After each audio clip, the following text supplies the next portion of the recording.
declare open this meeting of the Environment and Communications Legislation Committee and begin by acknowledging the traditional owners of the land on which we meet and pay our respects to elders past, present and emerging. Senators, departments and agencies have been provided with advice on the arrangements in place to ensure that Budget Estimates 2022-23 hearings are conducted in a safe environment. This guidance is also available from the Secretariat. The committee appreciates the cooperation of all attendees in adhering to these arrangements. The Senate has referred to the committee the particulars of proposed expenditure for 2022-23 for the portfolio of communication and the arts. The committee may also examine the annual reports of the departments and agencies appearing before it. The committee is due to report to the Senate on Friday the 16th of December 2022 and has fixed Monday the 16th of January 2023 as the date for return of answers to questions taken on notice. The committee's proceedings today will begin with its examination of Australia Post Corporation. Under Standing Order 26, the committee must take all evidence in public session. This includes answers to questions on notice. I remind all witnesses that in giving evidence to the committee, they are protected by parliamentary privilege. It is unlawful for anyone to threaten or disadvantage a witness on account of evidence given to a committee, and such action may be treated by the Senate as contempt. It is also a contempt to give false or misleading evidence to a committee. The Senate, by resolution in 1999, endorsed the following test of relevance for questions at estimates hearings. Any questions going to the operation or financial position of the departments and agencies which are seeking funds in the estimates are relevant questions for the purpose of estimates hearings. I remind officers that the Senate has resolved that there are no areas in connection with the expenditure of public funds where any person has the discretion to withhold details or explanations from the Parliament or its committees unless the Parliament has expressly provided otherwise. The Senate has resolved also that an officer of a department of the Commonwealth shall not be asked to give opinions on matters of policy and shall not be given reasonable opportunity to refer questions asked of the officer to superior officers or to a minister. This resolution prohibits only questions asking for opinions on matters of policy and does not preclude questions asking for explanations of policies or factual questions about when and how policies were adopted. I particularly draw attention to the witnesses to an order of the Senate of the 13th of May 2009 specifying the process by which a claim of public interest immunity should be raised. Witnesses are specifically reminded that a statement that information or a document is confidential or consists of advice to government is not a statement that meets the requirements of the 2009 order. Instead, witnesses are required to provide some specific indication of the harm to the public interest that could result from the disclosure of the information or the document. An officer called to answer a question for the first time should state their full name and the capacity in which they appear, and witnesses should speak clearly into the microphones to assist Hansard to record proceedings. Mobile phones should also be switched to silent. I welcome Senator the Honourable Carol Brown, Assistant Minister for Infrastructure and Transport, representing the Minister for Communications. Minister, do you wish to make an opening statement? No, thank you, Chair. I also welcome officers from the Australia Post Corporation and welcome Mr Paul Graham, Group Chief Executive Officer and Managing Director. Do you wish to make an opening statement? No, Chair. Thank you. Thank you very much. I will just go directly to questions and we will kick off with Senator Henderson. Chair, thank you very much. Good morning, Mr Graham. Mr Graham, I asked that Australia Post appear before the committee this morning to address the very concerning issue of the racist sign in an Adelaide store.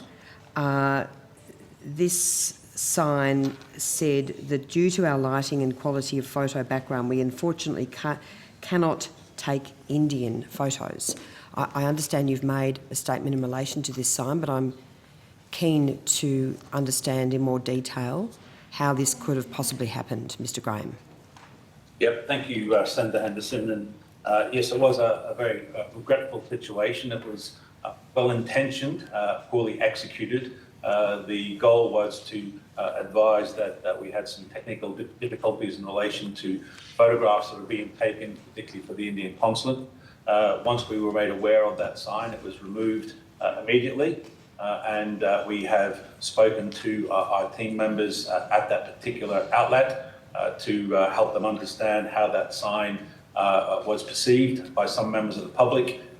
We also immediately reached out to the Indian consulate and ensured that we were aware of the issues that are involved in taking photographs for Indian passports and other documents. And we have now put in place improved facilities within the Rundle Mall to ensure those technical issues are addressed. So what are the technical issues that you've discussed with the Indian consulate? And irrespective of those technical issues, how could it be that one of your own stores in Adelaide could have possibly thought that it was a good idea to publish these words on a sign? And I would also take issue with your evidence that this was well-intentioned. Well, it was well-intentioned, Senator, because the goal was to advise customers coming in who were seeking to get photographs for Indian visas or passports that we were having difficulties with our equipment in meeting the standards that were put in place by the Indian consulate.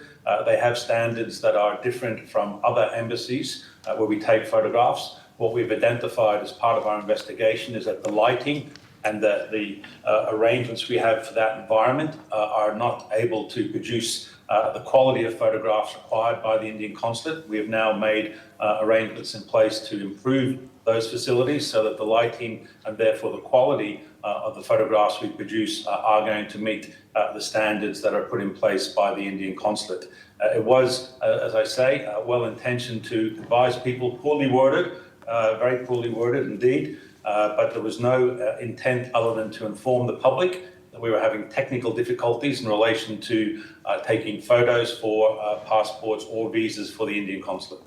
It didn't look like that. It looked like a highly offensive and racist sign, and that's how it was interpreted. So what do you say to that? I would not agree with that, Senator. If you read the details of the sign, it does talk about technical difficulties, and it also was there to inform customers. As I say, it was poorly worded. Mr. Graham, I just want to ask you to pause there. That's not correct. It says, due to our lighting and quality of photo background, we unfortunately cannot take Indian photographs. It suggests that someone of colour, such as many Indian people are, cannot be accommodated in an Australia Post store. It doesn't talk about technical difficulties. It doesn't talk about the requirements of the Indian embassy or the consulate in relation to technical requirements. So I would put to you that that is a highly offensive and racist sign that does not meet community expectations, and I'm amazed that you would defend it. I am not defending the sign itself and how it could be construed by members of the Indian community or others. I agree, and that's why we unreservedly apologised for that sign. But there was no intent on the part of Australia Post team members in relation to that, other than to try and inform the public that we were having technical issues in relation to taking photos that were required for the Indian consulate. The wording was very poor. It was incorrect, and as I say, we unreservedly apologised any offence that may have been taken. The sign was taken down immediately, and we have worked with our team members in the Rundle Mall Post Office and across our broader network to advise them around language, around the posting of signs, and whereby things could be taken either out of context or, in that case, very poorly worded and not well received by certain members of the community. As I said, it was totally unacceptable. We unreservedly apologised, but there was zero intent other than to try and inform the public that we were having technical difficulties in relation to certain photos that we were taking on behalf of customers for Indian visas and related matters. And what remedial actions have you put in place now, not just in Adelaide, but across the country? We have, first of all, fixed the technical or addressing the technical issues in Adelaide.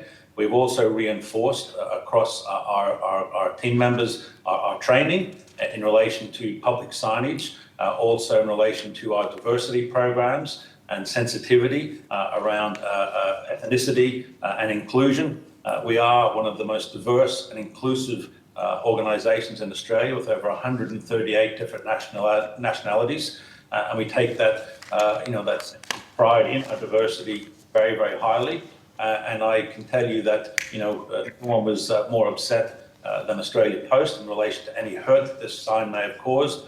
And particularly the team at Rundle Mall, they were absolutely shocked and crestfallen by the impact that sign has had. And we have worked with them to understand the reaction that may have come forward from certain members of the community. Do you now have the capability to take passport photographs for all people, all Australians, no matter of the country that they're travelling to or any other factors?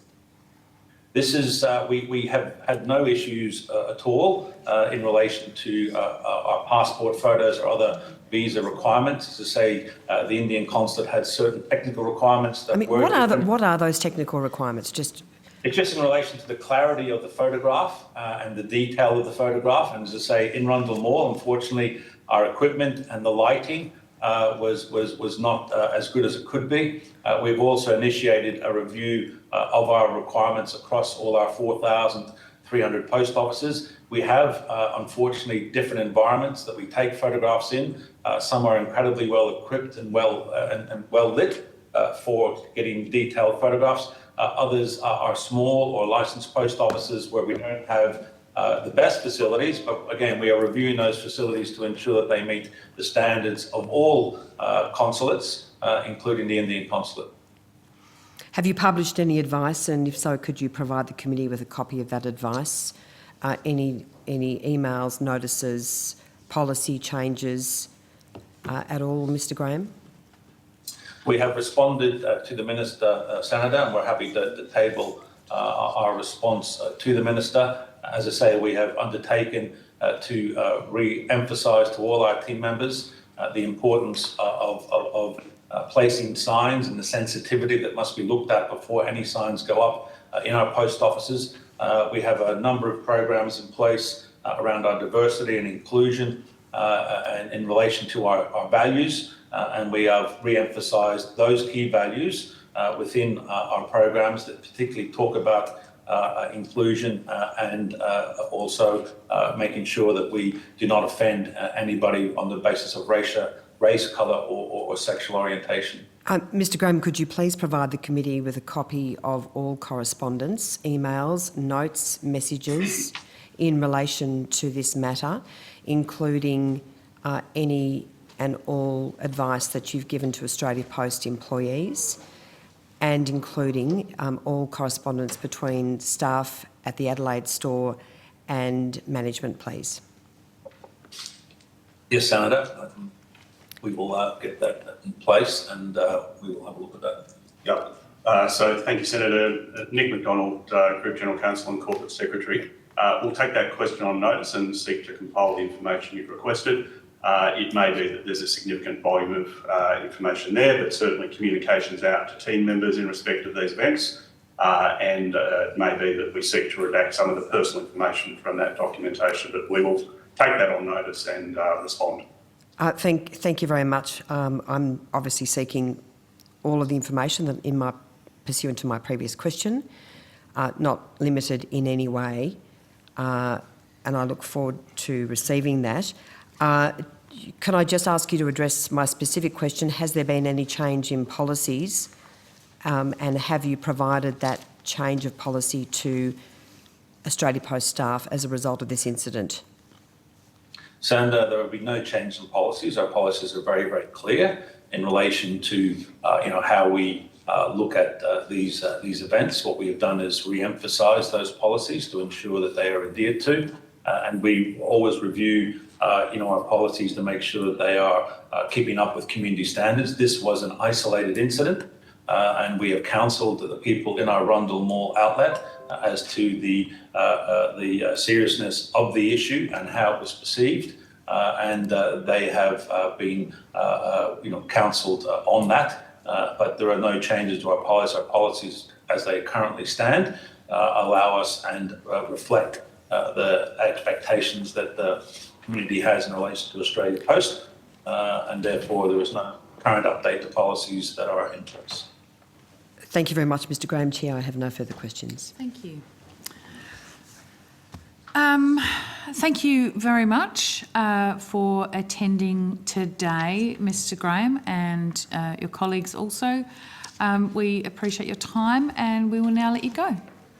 Thank you very much. And I will now call the officers from the Australian Broadcasting Corporation. Just check if they're on. Mr. Anderson, are you out there? Yes. Oh, good Lord.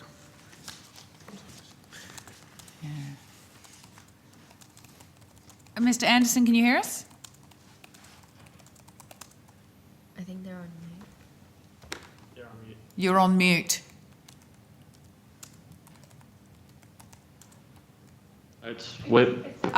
There we go. Right, we can hear you. Okay. Welcome, Mr. Anderson. And I'm assuming that's Miss Klein there. I'm afraid I can't read your sign from here. Would you care to make an opening statement? No, Chair, I haven't prepared one. Okay, thank you very much. We'll just go directly to questions and we'll start with Senator Henderson. Thank you very much, Chair. Mr Anderson, Ms Klein, good morning. Thank you very much for your attendance this morning. I want to start with the issue of Dr Norman Swan. Could you please give the committee an update on the matter concerning Dr Swan's erroneous publication, including what action the ABC has taken? Senator, Dr Swan's comments were made at the end of a live interview and they were clearly they were incorrect, they were in error. Dr Swan has apologised for that. Certainly Dr Swan was counselled over the matter, he was spoken to about it and is very regretful that he made those comments. Mr Anderson, the ABC has released a statement saying that Dr Swan apologised to the family of the late Kimberley Kitching. Has he also apologised directly to the family of Shane Warne, the late Shane Warne? Senator, my understanding is that he offered to. He was in conversation with James Erskine, who represents the family. He offered to apologise directly to the family. Mr Erskine said that he would pass on that apology as he was speaking to them regularly. So when you say he offered to, did he actually convey an apology? Conveyed an apology, yes, to Mr Erskine, to convey that to the Warne family. Yes, I know that happened, but I don't believe he's spoken directly to Shane Warne's family. I just want to draw your attention to the comments that Dr Swan made when this issue was first publicised, reported on by the Daily Mail on their website. Dr Swan, in fact, doubled down on the comments that he made, saying Shane Warne had lots of risk factors for heart disease, but if he was going to get a bit of extra inflammation from COVID, that could have tipped him over the edge. These are two high-profile people, one of whose death was a complete surprise, and they both had COVID in the background. Well, we know in the case of the late Senator Kimberley Kitching that was untrue. He in fact went on to make some really inappropriate comments. Swan accepted. I'm reading from this particular report. And I apologise, Chair. I'm happy to table this. I've just got it on my phone at the moment. Some ABC viewers expressed their support, others said they were unimpressed, extremely disrespectful to speculate about causes of death with zero evidence, merely to push your chosen barrow, one wrote. And in response, Dr Swan said, that's a fair cop, and this is a quote, but equally, I'm sure the families are wondering why it happened, and this could be an explanation. These weren't private deaths. They were very public and had an impact on a lot of people who scratched their heads and wondered why, and that could have been a reason. If I thought it was hurtful to the families, I wouldn't have said it. I mean, these are extraordinary comments from Dr Swan following this initial report. What can I put to you, Mr Anderson? Senator, look, I'm happy to respond to you on notice with regard to what it is that you're referencing there at the moment. What I can say is that his comments on News Breakfast at the time that was a live interview were deemed to be not of an editorial standard that we would expect. And Dr. Swan has apologised for that, and we've certainly spoken to him afterwards with regard to it. I can't comment on any context that Dr. Swan was putting around why he made those comments, but I'm happy to provide an answer for you on notice. But certainly the original comments he made didn't meet our editorial standards, and I think he acknowledged that, and I think he apologised for it. Mr Anderson, could I also ask you to investigate the comments he made to the Daily Mail Australia, as published by Nick White, the journalist, on the 16th of November, and I certainly can provide a copy of that article if you do need it. Mr Anderson, can you provide the committee with information as to whether there's been any other findings against Dr Swan in relation to his COVID reporting or reporting of the pandemic? Senator, I don't believe that there have been other adverse findings on anything or that has been investigated. In fact, I'm not even sure that there has anything that Dr Swan has published has been needed to be investigated, but I will certainly confirm back with the committee on notice whether or not that anything has been investigated on the pandemic coverage or whether he's done anything that has seemed to be a breach of our editorial standards. Could you also provide the committee with a copy of any complaint that you've received in relation to Dr Swan's reporting of the pandemic? Yeah, that's so. Yes, Senator, I will respond on notice to you. Because it is the case, isn't it, Mr Anderson, that there have been a number of concerns raised publicly about Dr Swan's reporting, including, making exaggerated claims and the like. So this is not a new issue to the ABC.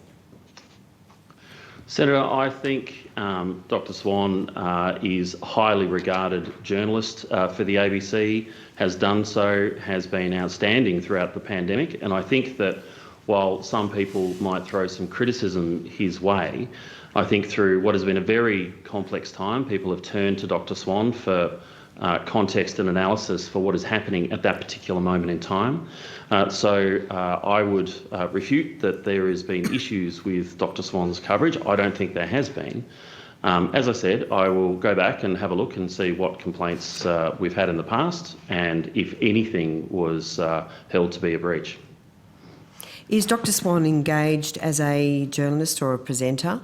And I also want to confirm that Dr Swan is not engaged as a practising doctor, a practising specialist of any kind?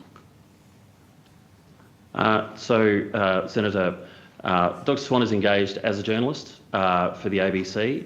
Again, I can provide the nature of that engagement on notice to you, but he's engaged as a journalist, yes. And so that means that in terms of reporting any expert medical opinion, it's not appropriate for him to give his own opinion, his own medical opinion at all? So we have, well, he obviously has expertise when it comes to medicine and a qualification as well. And so he is well qualified to be able to report on that, as he has done for many years with the ABC, certainly with regard to the health report when it comes to science. And no, I think he is well qualified to report on that. No, I'm just asking, I'm just clarifying, we also find Mr Anderson, sorry, from other people. So. Just clarifying that he's not engaged or not permitted to provide any expert medical opinion by reason of the fact that he is engaged as a journalist. He's engaged as a journalist, and as a journalist who also has expertise in health and medicine, he will of course report on that. He will also interview other medical experts. We bring other medical experts on. But he can't give medical from time to advice, time. Mr Anderson. Well, I think what Dr Swan can do is report on other medical advice that is provided at the time and provide the context around it. I think that's precisely what he does in his journalism. But he cannot provide his own medical advice, just to be clear.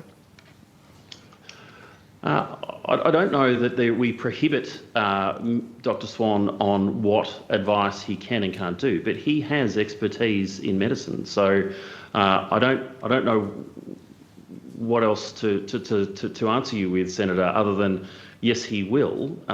He will provide reports on what is subject matter of health, and he will do it from a position of knowledge as a qualified doctor, but he will also quote the research and expertise of others.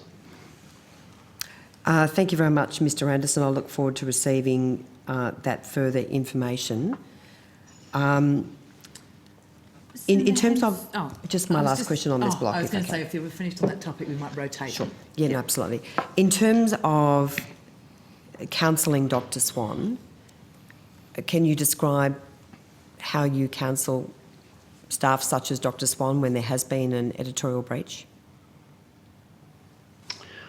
Well, I know that that news management spoke with Dr Swan about this. Dr Swan admitted that he got that wrong, and can I say, copped that on the chin. And with regard to, he knew that he had made a mistake.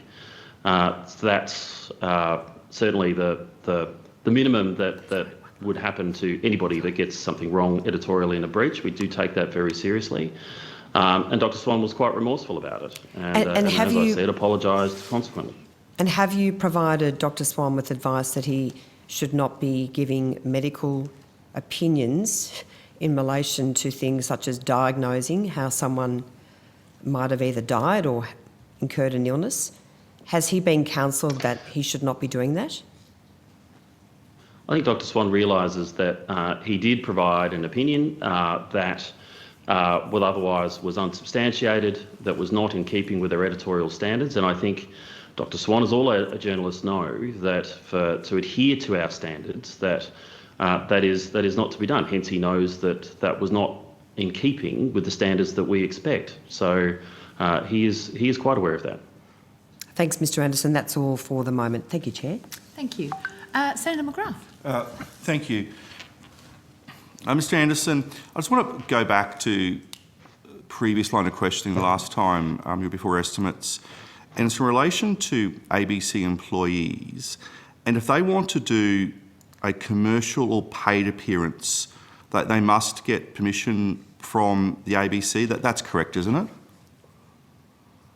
Yes, so taking into account the nature of someone's engagement, yes, as somebody who is employed directly by the ABC on a full-time basis, we do have a process by which there is request or approval required for external work.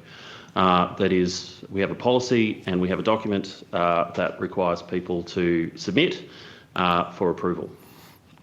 And I think, from memory, I'd ask you to if you could provide copies of the relevant document on notice.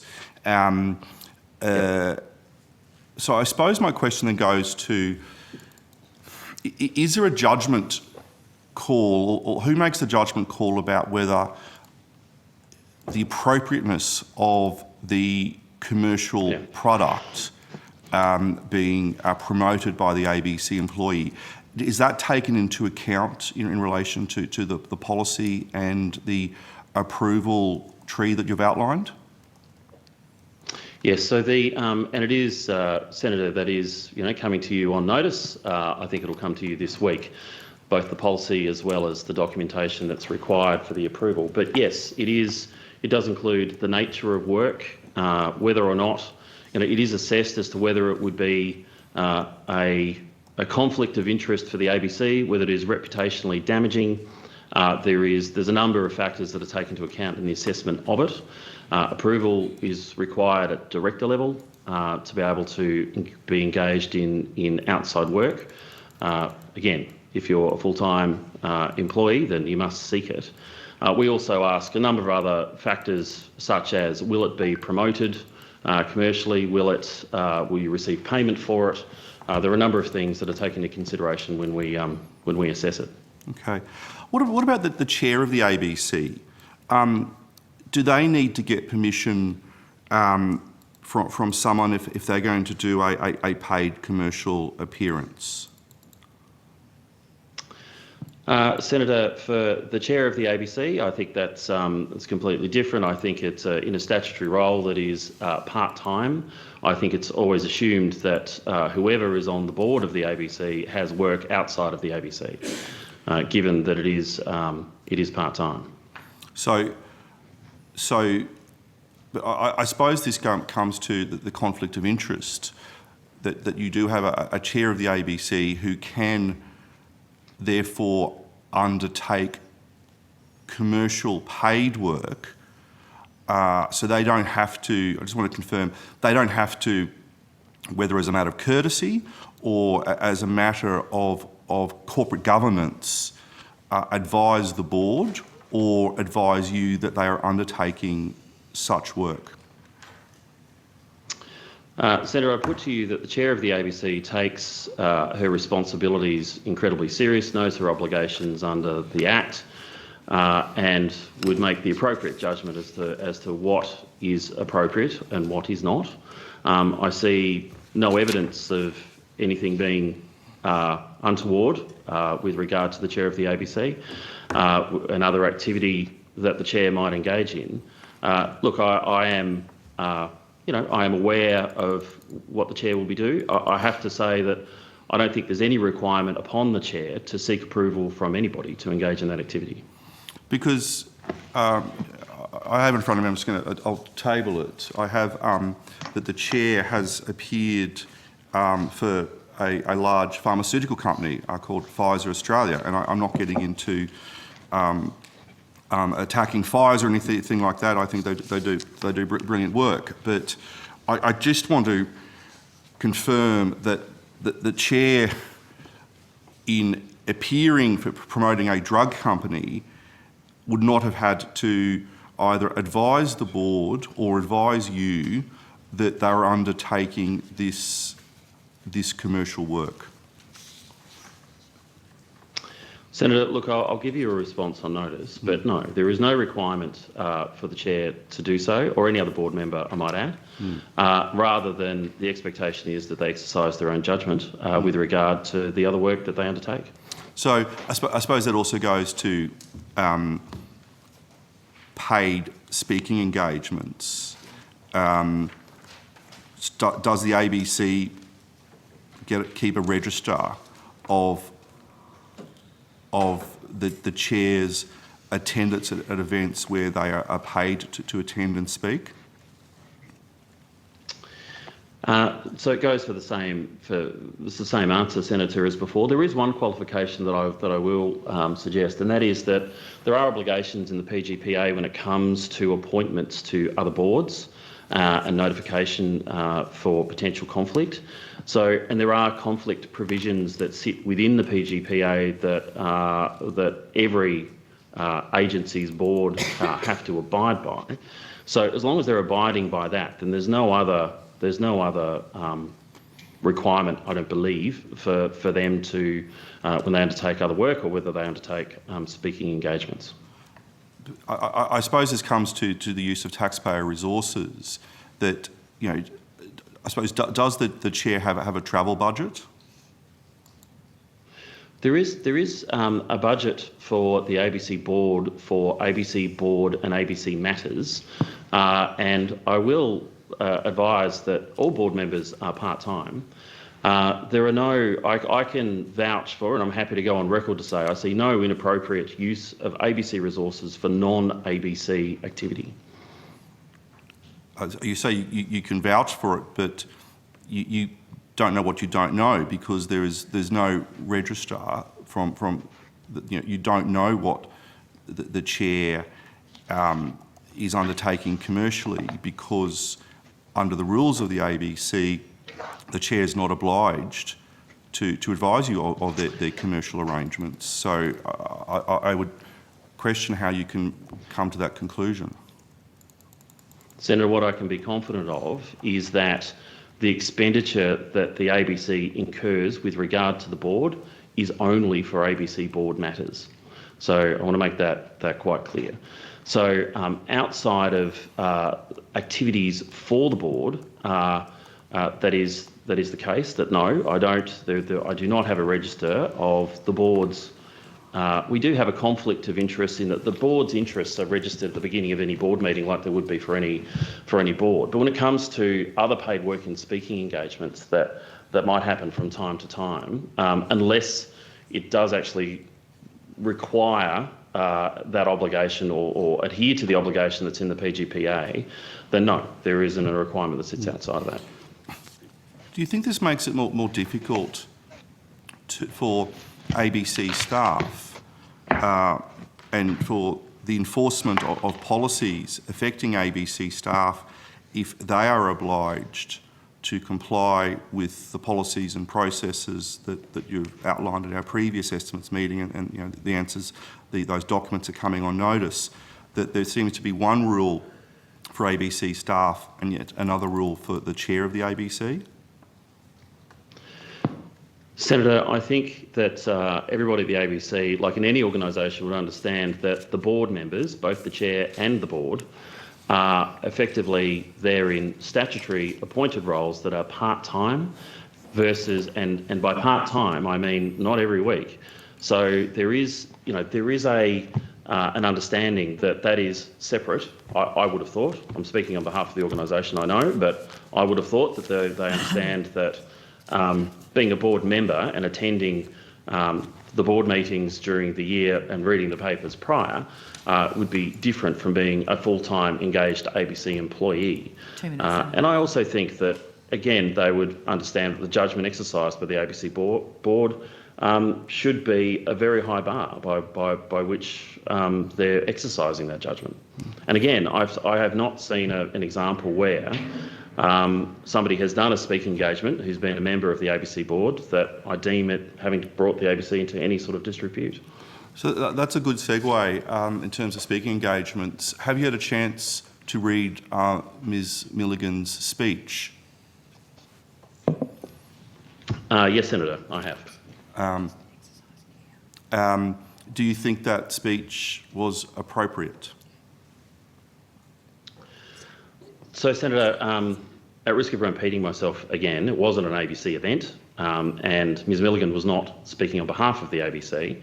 I did read that speech. I thought it was a provocative speech, but I do not believe that speech brought the ABC into disrepute. I don't know the arrangement between the organisation that engaged Ms Milligan to speak, but I have read the speech, and no, I don't think it's breached any of our requirements when it comes to code of conduct and our employees' behaviour outside of the ABC. So one final question. So I just wonder, has anyone spoken to you about Ms Milligan, whether she should be kept on as an employee of the ABC, or whether, considering what she's done to the reputation of the ABC, whether she should be either reprimanded or sacked? Because I think last Senator, time you said no. I I just wanted to confirm whether I'd worded the question correctly, whether that is still the case. Senator, it has not been put to me that Ms Milligan should be terminated from the ABC. No, it has not. I have further questions, but I'll... We'll come back to you. Senator Henderson. Thank you very much, Chair. Mr Anderson, just before I move on to another quick subject, I just want to make you aware of a Daily Mail report and I'm sorry, I've only got this on my screen, on the 16th of November, and it's got a long heading. It says the very long list of Dr Norman Swan's doomsday COVID predictions that he got wrong as he is forced to admit a major mistake. So why is a man who hasn't practiced medicine in 30 years promoted as the expert on everything by the ABC? This article includes a number of claims by Dr Swan which proved not to be correct, including when he made claims insofar as the number of daily cases in a tweet that the true number by then, 70 to 80,000, possibly primary school maths, someone should go figure. This article also lists other alleged transgressions by Dr Swan. So you're not aware of any concern that's ever been raised in relation to Dr Swan's reporting of the pandemic, despite No, look, this list Senator, of so-called transgressions? Yep. So, first of all, I note that you're reading from the Daily Mail, and would advise caution around the reporting of the Daily Mail. So there has been criticism levelled at Dr. Swan throughout the pandemic in media. I understand that. But my answer before was, I think that the changing nature of the pandemic, I think Dr. Swan has been interviewed, has provided the Coronacast many times with the information that was available at the time. And of course, some of that information didn't come to fruition, or some of the predictions of where we thought the pandemic was heading didn't come to fruition. So I would look at that carefully. I'm happy to look at that for you, Senator, and provide an answer for you on notice. But Thanks, no, Mr. I'm not Anderson. aware of any. Yep. Thanks, Mr. Anderson. I would be grateful. I want to turn to the issue of the personal biases or views of ABC News and Current Affairs staff, and ask what policies you have in place to make sure that any ABC journalist is not expressing their own personal views in such a way that may be perceived to compromise the impartiality of the ABC. Well, Senator, we have our editorial policies and standards and guidelines which all content makers need to adhere to. We run training on that. We run training from the beginning of their employment, and we have refresher training that rolls out annually.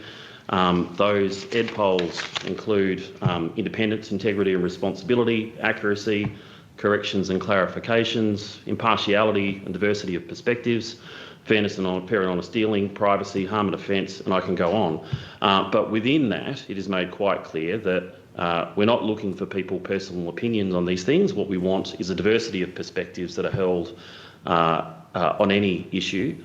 Where we do have some commentary is with regard to people who are experts in their particular field. So there could be experts that are there as political reporters that are providing some commentary with regard to what they can see and what their analysis is of at any particular point in time. But we're very careful to ensure, and if we ever publish anything with opinion, it is clearly labelled as an opinion piece. And So the the personal political leanings of journalists, it's not appropriate. They should be made public? No, I don't want to know, nor do I expect to see any of our journalists how they might vote, which is certainly important as they go about their work on the ABC. No. Mr Anderson, I want to table a tweet by Patricia Cavalis on the 21st of May, the evening of the election. She's photographed with the now Minister for Aboriginal Affairs, Linda Burney, and the tweet says, "This woman is a legend and looks like she will be the next Indigenous Affairs Minister. #Uluru Statement," which appears obviously to be supporting the Uluru Statement. I know you're aware of this because I raised this with you in a briefing that we had. I won't go into private discussions. After I raised this with you, you said you would have a look at that. What's your determination in relation to that type of publication by a prominent current affairs host with the ABC?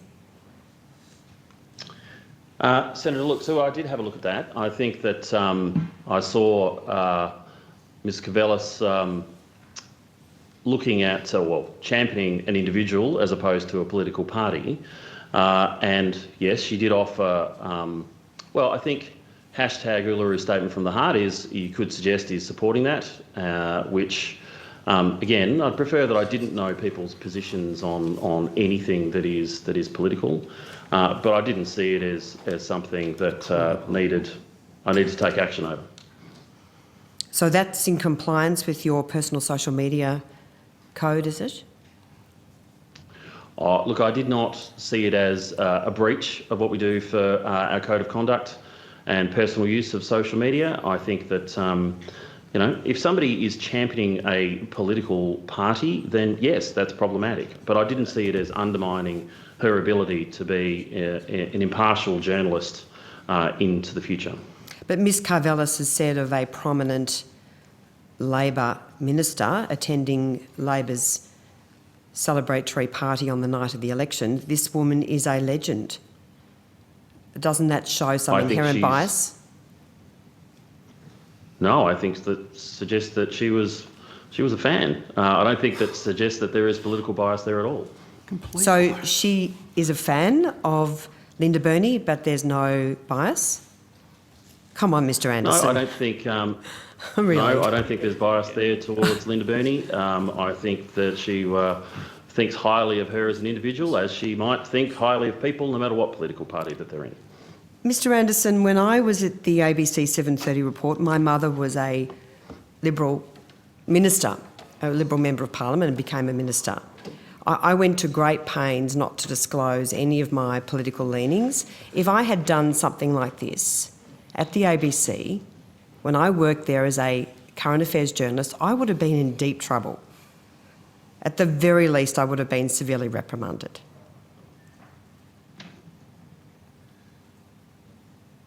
What do you say to that, Mr. Anderson? Well, I don't think, based on that one tweet, that Ms. Cavellis should be severely reprimanded. As I said, I don't think it's a breach. I think it had there been something there with regard to championing a political party, then of course it would have been a breach of personal use of social media. So it seems to me that standards have really slipped since I worked at the ABC, because that sort of publication simply would not have been permitted when I was a journalist at the ABC. Senator, it wasn't an official ABC publication. It was personal use of social media, and it was her personal account. And certainly, I would refute that standards have slipped. I don't believe that at all. And I think in anything that Ms. Cavellis does on an ABC platform has been seen to be outstanding and adhere to all of our editorial policies. Mr. Anderson, I put to you that this is why your social media policy is so flawed, because anyone looking at this post would not be able to distinguish between Patricia Karvelas, the person, and Patricia Karvelas, the prominent ABC current affairs host. You can't put a Chinese wall through someone's body. Senator, I did not see that post as showing absolute political bias towards the Labor Party. I didn't see that. Patricia was there covering the election, was in the room providing that coverage on that particular evening. So I can't say what else was on her personal social media at that particular point in time. But So it's okay for any I didn't see ABC that as showing absolute political bias. So it's okay for any ABC journalist to make the statement, this person, this minister, this Labor backbencher, this Liberal minister, whoever it might be, it's okay to say that person is a legend? On their personal use of social media, I do not see, as long as it's about an individual and not about a political party, and it's not about their political views, not about their political policy, why can't they exercise their right as a citizen to say they actually like They're someone? right. Mr. Anderson, are you serious? ridiculous. They're right as a citizen. Yeah. Miss Karvelas is there reporting this for the ABC on the night of the election. Endorsing a Labor minister. She's backing a Labor minister. She's saying this Labor minister is a legend. You can't possibly defend this. Well, I didn't see it as a breach of our personal use of social media. Did you at the time. refer it to your complaints division? Yeah, we did take a look at it. So any time, Senator... So who took a look at it? And could you... Or anyone in Senate estimates asked me to go and have a look at people's personal use of social media, we go into a process, we do an assessment, and then we reach a judgment at the end of it. Yes.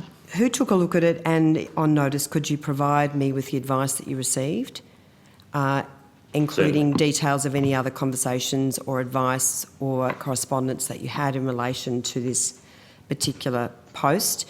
And I would also ask that you refer this to the board. I've written to the chair in relation to the ABC social media policy. The chair has written back and said that my letter will be referred to the board. Could you please also ensure, and I will also separately, ensure the board is aware of this particular post and the concerns that I have raised this morning? Senator, personal use of social media is often discussed at the board, and yes, so I'm sure this will be raised.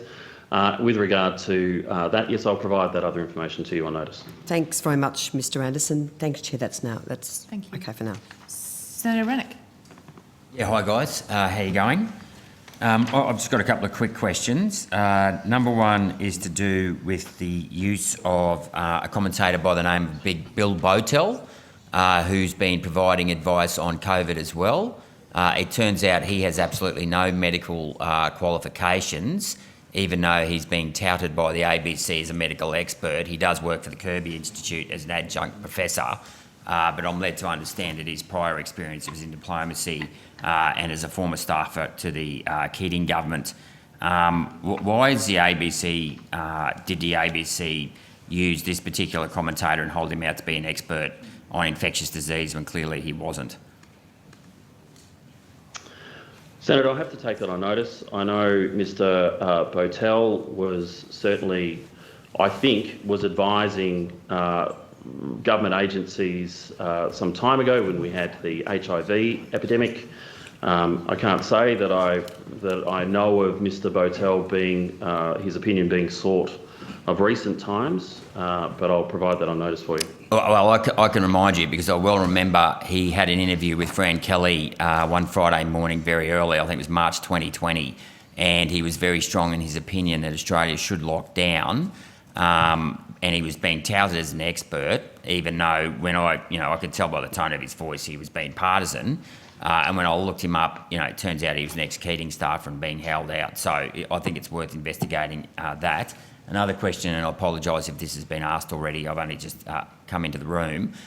Will you be taking action against Norman Swan for making those offensive comments about Shane Warne and Kimberley Kitching, given that he had no knowledge of their personal We've actually extensively canvassed this issue, so right, because we're on time limits. Well, okay, it's a good question. It's a yes yeah, or no no, answer. Well, okay, will so you just to be be aware.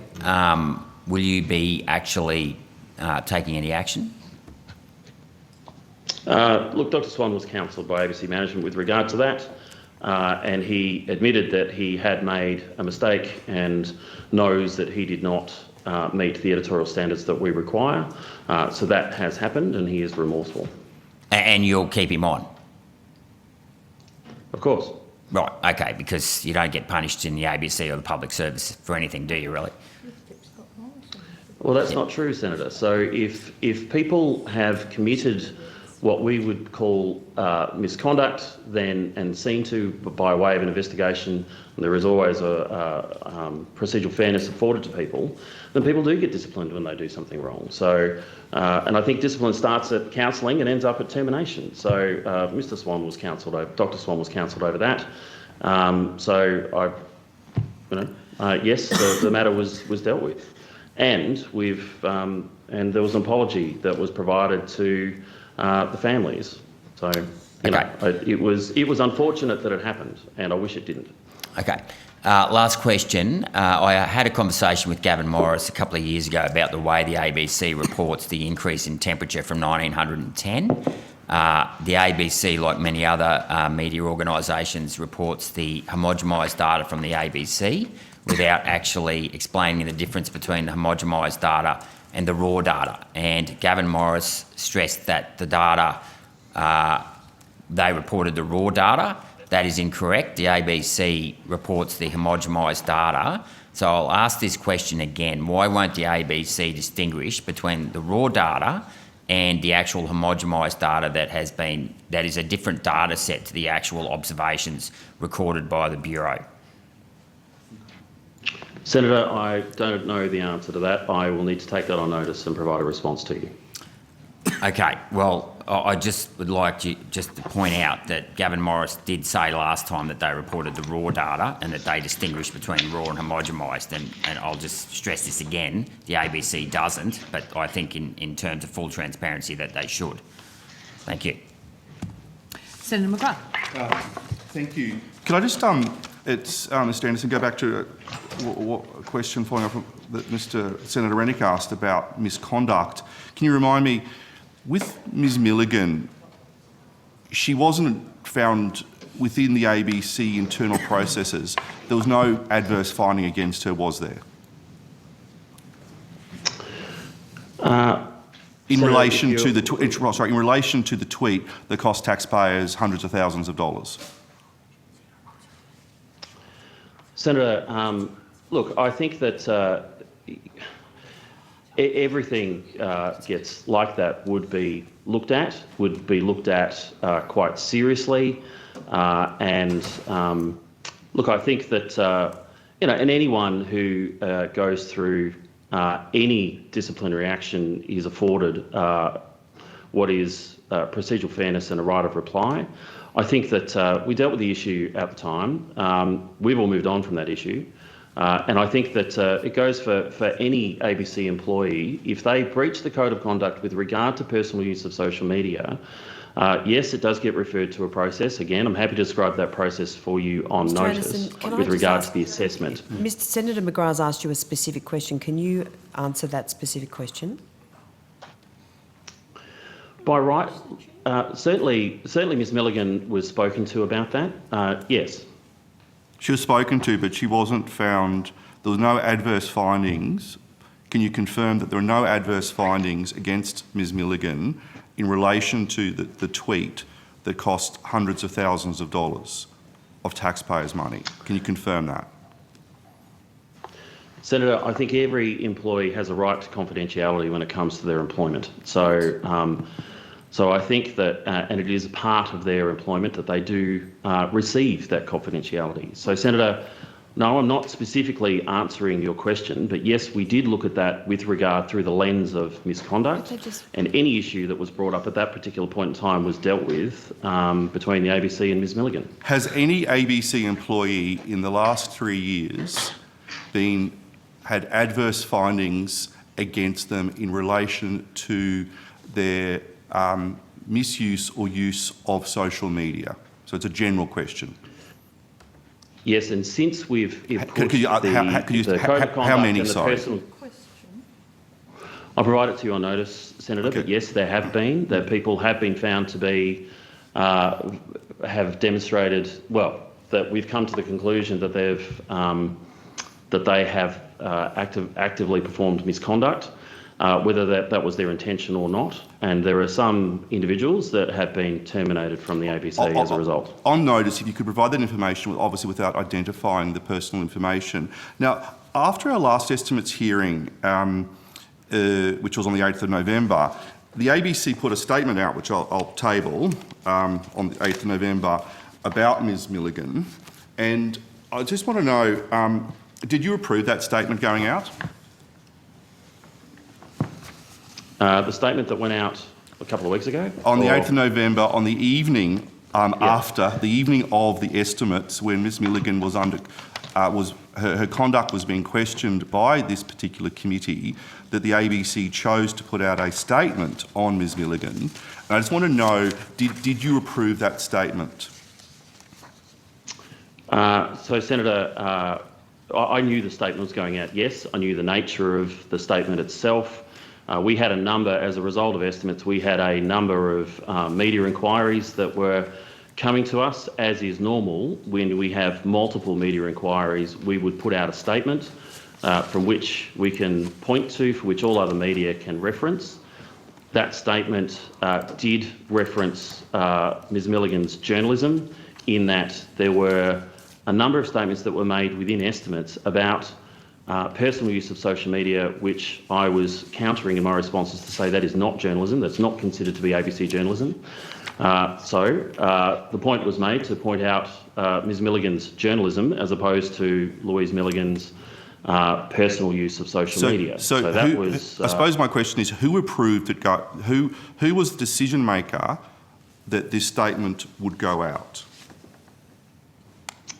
I think at the time, the Director of News took the decision, but I did know about it and I agreed with it. So it's you can level that at me. But I was in Canberra, still in Canberra. We had a function in Parliament House that night. I was a bit on the run with regard to that from memory, or there was something on. I can't remember, but I was aware of the statement. Sorry, I was aware of the nature. Can you remind me? So who's the Director of News? Sorry. Justin Stevens. Okay.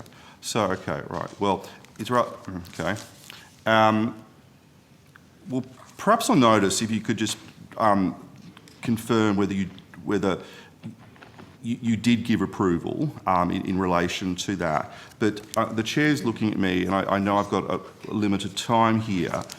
I just want to refer you to an order for production of documents, number 1301, that the Senate passed on the 8th of February 2022, and that order for production of documents asked for certain documents by midday on the 14th of February 2022. Do you believe that you've complied with that order for production of documents? I don't have that order in front of me at the moment, Senator. I'm going to have to take that on notice, I'm afraid. Okay. Nor do I remember what it was for. It was to do with the legal liability and the costs and associate documents to do with Ms Milligan and Mr Andrew Laming, and in relation to the various matters therein. And what concerns me is that the Senate passed an order for production of documents. It had a date requiring those documents to be returned, which was the 8th of February, which was the 14th of February. You sent a letter on the 14th of February which said you asked for an extension of time for 21 days. In that letter, you did enclose a number of answers to questions on notice, but we haven't heard anything since then in relation to this.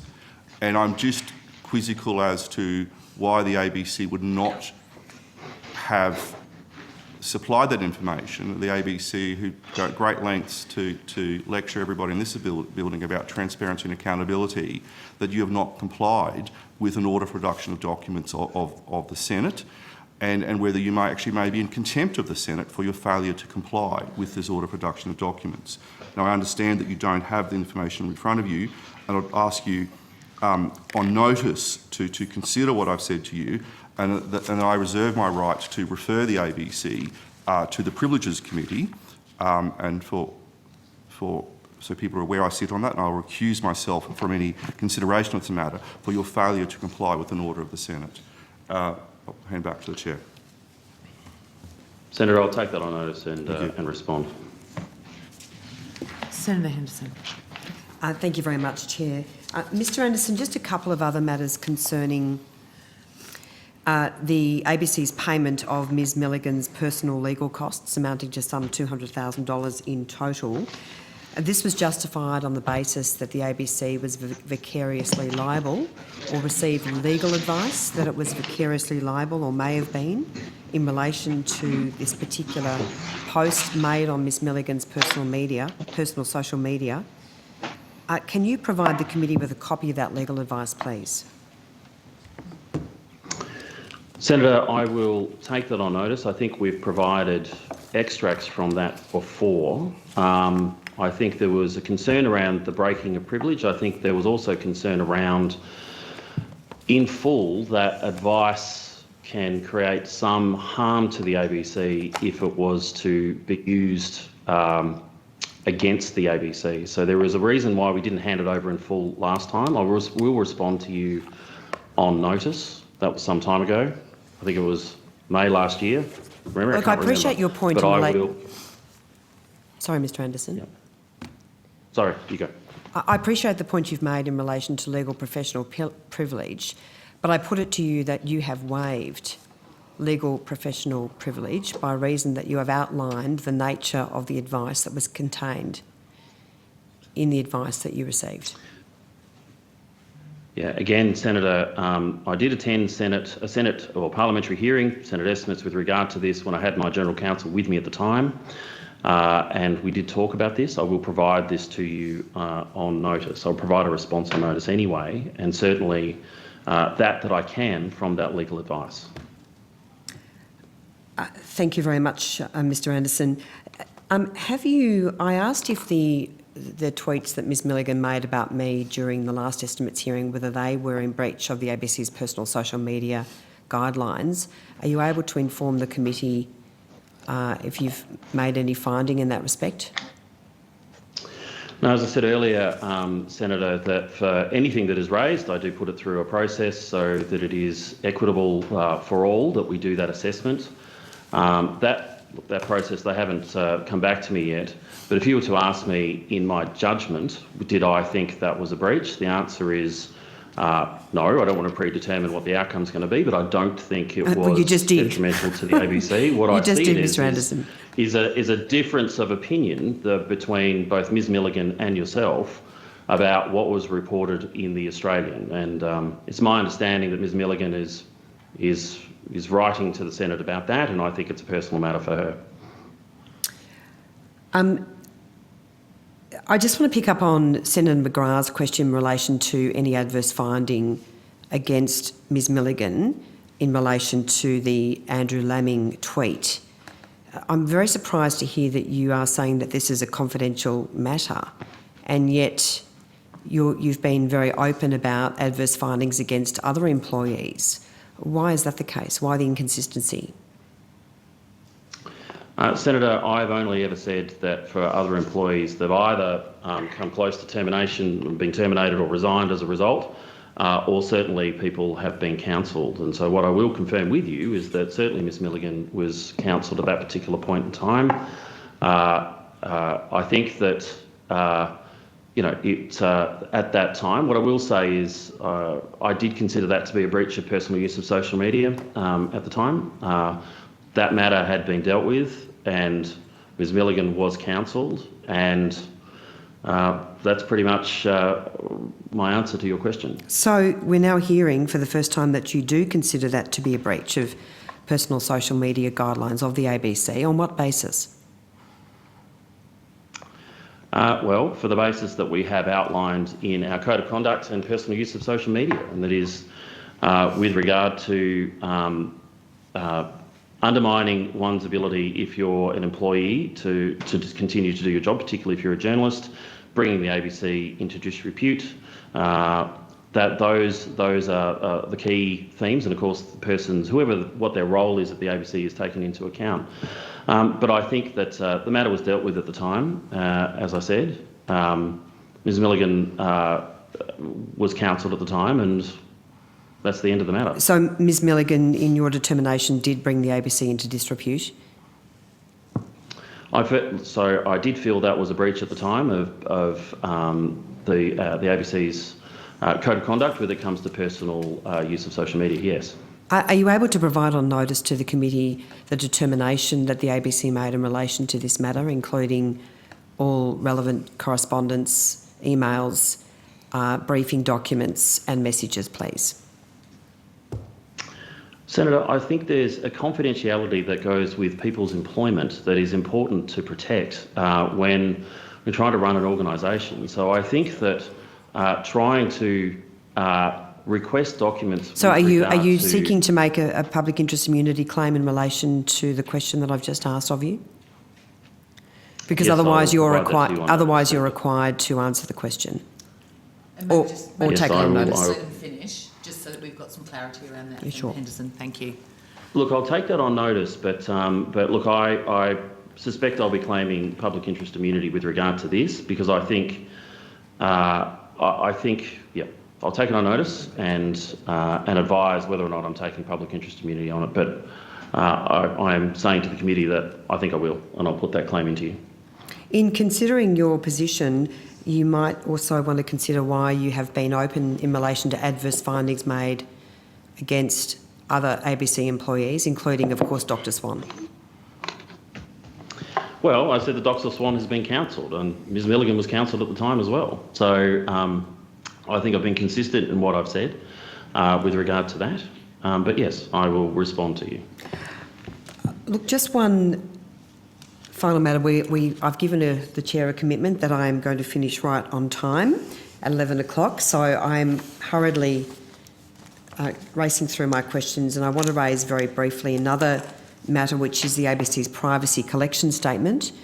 This is a matter that I raised with you in my briefing. Again, I won't discuss the details of our discussion other than to say the ABC privacy collection statement for guests arriving at the ABC's South Bank studios is required to provide their email address and mobile phone number, and then the ABC, under its privacy policy, reserves the right to provide that information to third-party service providers to assist the ABC with marketing, promotions, analytics and rating services. Some of our third-party service providers have servers located overseas, including but not limited to New Zealand, Singapore, the UK, the Netherlands, Ireland, Israel, India, Canada and the USA. And of course, this privacy policy gives the ABC the right to provide this information, sensitive personal information, to any third party in any country. Have you taken any action in relation to that privacy policy? Senator, what we are doing at the moment is we're updating our privacy policy. At the moment, that's going through board approval. With regard to that, we're also looking at what is stated in more of a Q&A style with regard to what information we collect, when and where it is stored. What I will say is that Just to cut in here, though, Mr. Anderson, Anderson, is it appropriate for the ABC to be collecting the personal emails and mobile phone numbers of any guest, and then with the ABC reserving the right to distribute that data to any third-party service provider? Is that appropriate?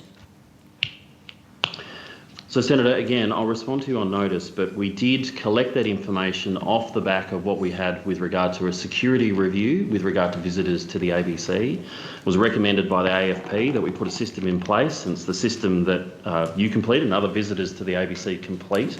When it comes to how we keep and store our data, again, I'll provide that on notice to you. Mr. Anderson, I'm going to just take you back to my question. Is this as safe as possible? Yeah, I'm going to take you back to the question. Is it appropriate that the ABC collects this personal information and reserves the right to distribute this to any third-party service provider in any country in the world? Senator, not all information is provided to third parties anywhere in the world. So what you are doing is you are looking at the privacy statement where that is appropriate for some data that we do collect, not necessarily the data that we have for visitors that come into the ABC.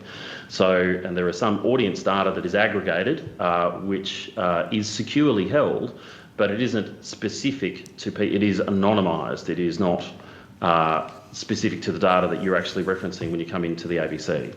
Well, so Mr. Anderson, I'm going to ask you instance, this question again because you're not answering it. Is it appropriate that the ABC collects this personal information and reserves the right to convey it to any third-party service provider for almost any sort of purpose, it seems, in any country in the world? Are you concerned about Senator, this?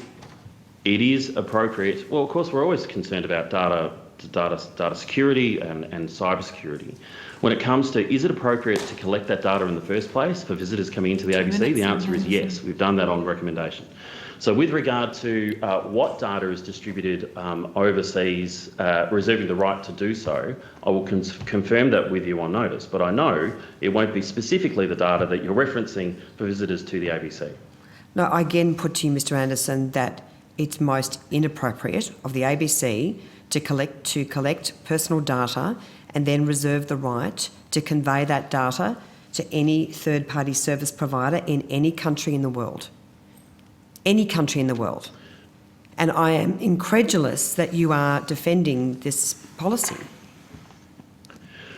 Well, as I said, Senator, we're actually updating the policy to be more specific rather than the right for any third party in the world, because that is simply not the case. And when that policy was written, it was to give us breadth to be able to partner with other people that we need to partner with in order to manage our data. So we are getting more specific with regard to that policy, and again, I will provide that to you on notice. And so are you going to amend this policy, Mr. Anderson? We're in the process of amending our privacy policy. Yes, we are. No, this particular We're going to make policy. it more specific. Are you going to amend this policy? Yes. You are? We are in the process of amending that policy, Senator, yes. So it's not appropriate? We're going to make it more specific so that what we do is appropriate, Senator. So I'll make the policy more appropriate, but what we do is appropriate. Thank you very much, Mr. Anderson, and thanks so much for appearing before the committee today. Thanks, Chair. Thank you, Senator Henderson. Thank you very much for appearing before us today and for your evidence. That concludes the committee's hearings for today. Senators, Excuse a me, Chair, reminder. can I just interject? Sure. Sorry, I have one more. Can I just add something at the end, Chair? Just with clarification with regard to Senator McGrath's questioning around the board and with regard to managing conflict. I did talk about the PGPA. What I should have also mentioned is that the ABC has a corporate governance statement which refers to the PGPA, which I will also provide on notice for you. Thank you My very apologies. much, Mr Anderson. Okay, so that concludes the committee's hearings for today. Senators are reminded that written questions on notice should be provided to the Secretariat by close of business on Monday the 5th of December. I thank Mr Brown and the witnesses who've given evidence today, and as always my deep thanks to Hansard, Broadcasting and the Secretariat for the amazing work that they do. And the committee now stands adjourned.